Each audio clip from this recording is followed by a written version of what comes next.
Кім лайк басады, Құдай тағала лайк басқан саусағына құт береке берсін. Енді лайк баспағандарды ештеңе айтпай ақ қоямын, өздерің біліңдер. Кеше Блинкен келіп кетті, ол туралы мен бір емес екі лекция сөйледім. Қазір бір нәрсені білуіміз керек. Қазір Қазақстанның жағдайы қылдың үстінде тұр. Қазақтардың қылдың үстінде тұр. Біз түптің түбінде Украинадағы соғыс сияқты бір соғысқа кіріп кетуіміз бек мүмкін. Ал бізді осындай кезде украиндерді кім қолдады, кім қару берді? Әрине батыс. Бірінші кезекте қару берген Польша, бірінші кезекте Еуропада соғыс өртін тұтандырмау керек деп қолдап отырған батыс елдері, Англия ең керемет қолдады. Енді қазір Америка тарапынан кеше ғана қазына министрі 1 миллиард 200 миллион доллар алып барды. Батыс және біз Украинды соңына дейін қолдаймыз деп отыр. Ертең біздің қазақ жерінде де өрт болуы мүмкін. Себебі орысты бөлшектеу, мына соғыстың арты қайда апарады? Не химиялық соғысқа, не атом қару соғысына апарады. Ал осындай соғыс кезінде қазақты қолдайтын тағы да батыс болады. Біз жаңа Түркияның ақпаратын неге айтып отырмыз? Түркия қазір өзінің айналасындағы жауымен өз алысы бәлек. Сириядан Түркияға қауіп төніп тұр. Ираннан Түркияға қауіп төніп тұр. Міне, Грекия ол ата-бабасының ежелгі жерін керек десең Стамбулға дейін алам деп ол тұр. Қара теңіз, кім Қара теңізді алса, бүкіл сол өңірге өктемдік жасайды. Қара теңіз тарихтан бері қанды майдан соғыстың алаңы болып отыр. Бізге ертең орыс басып кірген кезде түріктер көмектесе алмайды. Түріктер өзінің амандығымен өздері әлек болып отыр. Мына бір жолғы мына жер сілкінісінде Түркияның әлеуетінің қандай екендігі білініп қалды. Түркияның әлеуетінің қандай екендігі бір жер сілкінісінде білінді де қалды. Жапонияда 9 бал жер сілкінгенде терезелері сынбаған. 9 бал жер сілкінгенде терезелер сынбаған. Жердің үстіндегі биік, жаңағы 5 қабат, 6 қабат салып қойған жоғары қарқынды тас жолдар бүлінбеген. Тас жолдар бүлінбеген. Ал Түркияда мына неде қирандыда қаншама қабат үйлер қирады. Мен бір көрген ақпаратта бір құрылыс компанияның басшылары қашыққалы жатқан жерінен аэропорттан ұстап алып жатты. Ол не деген сөз? Коррупция, бюрократия, салған үйдің сапасы. Мен тіпті Қазақстандағы Түркияның құрылыскерлері салған үйлердің сапасын тексеру керек деп ойлаймын. Мысалы, Алматыдағы біз өзіміз тұрған Ақкент микрорайоны түрік кәсіпкерлері салған.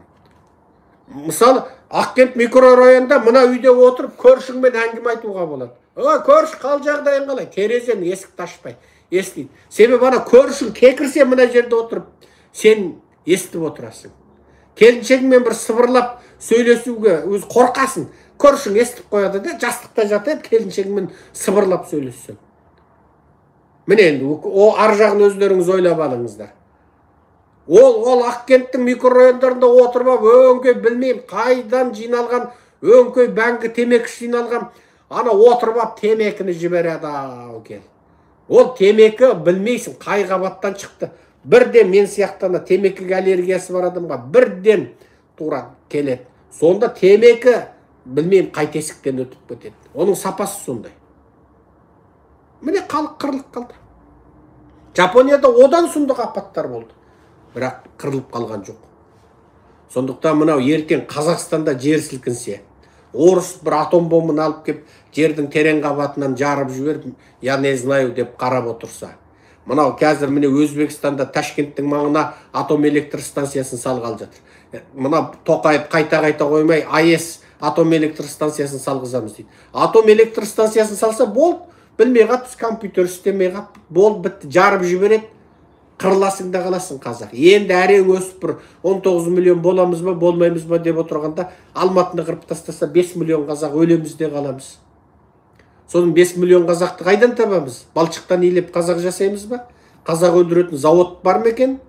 Міне әңгіме қайда жатыр. Бізді өмірі көктетпей сол 15-20 миллионнан ары асырмай, жаңағы өсіп көбейіп бара жатса қырып тастап отыруға жасалған жоба. Анау Ақпатшаның кезінен қазақтардың санын көбейтпеңдер, нулы, сулы, жасыл жерлерден қуып, қағыр жерлерге апарыңдар. Қазақтың мал өссе, сан өседі. Сондықтан қазақтардың жаңағы өсуіне көгіне үнемі рулардың ортасына от салып отырыңдар, бірімен бірін қырқыстырып отырыңдар деген Ақпатшаның тапсырмасы.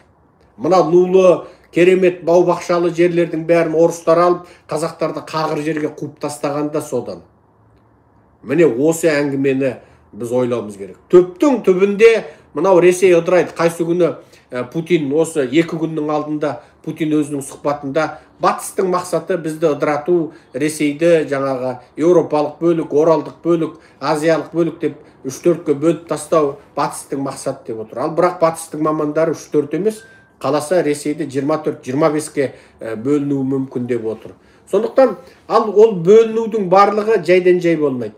Ресей бөлінетін болса, оның бүкіл ана Улан-Ғайыр, Сахалиннен бастап Еуропаға дейінгі жерінде оның әскери қару-жарақ базалары тұр. 91 жылы Өскемендегі казактардың, Өскемендегі орыстардың кәдімгі Ресейден қару алып, танкілеріне ден көтеріп, Өскеменде сепаратистік пиғылда болғанын білесіздер. 91 жылы Өскеменде анау тауғалықтарын Өскеменнің қазақтары қалай орнына қойғанын білесіздер. Ал сол кезде қарулы сол орыстар, сол казақтар міне Қаскелеңде де қайта-қайта анау Колпаковтың жаңағы датасын еске алып, солар әлі де армандарында тұр. Мына қазір әлеуметтік желіде тұр. Мына Қарағандының, Қостанайдың, Петропавлдың орыстары біз ертең жаңағы соғыс болатын болса біз Ресейді қолдаймыз деп тұр. Біздің сұмырай билік ана орыстарға қарсы бір ауыз айтып қойған бір әнші бар еді ғой. Кім еді? Ана бір арақ ішіп отырып онлайн ән айтатын жігіт бар еді ғой. Кім еді біреу? Қара жігітті аты. 5 жылға ма 7 жылға соттап жіберді. Ал қазақтың ұлттық намысына тиетін орыстарға әлі қылмыстық іс қозғамай тұр. 174-ші бап тек қазақтарды соттауға арналады. Қазақ еместер қазақтың намысына 100 мәрте тисе де 174-ші баппен соттамайды.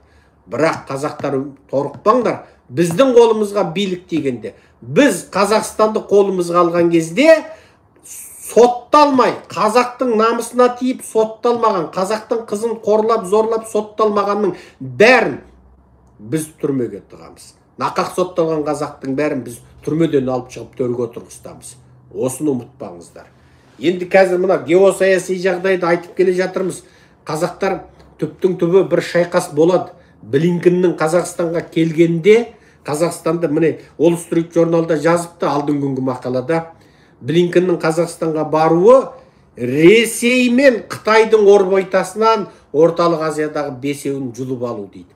Орбитасы дейді. Орбита деген не? Мысалы, күннің орбитасынан жер битіп шыр айналып тұр. Міне, жердің орбитасынан ай міне шыр айналып тұр. Мына адамдар ұшырған спутник жердің орбитасында шыр айналып тұр.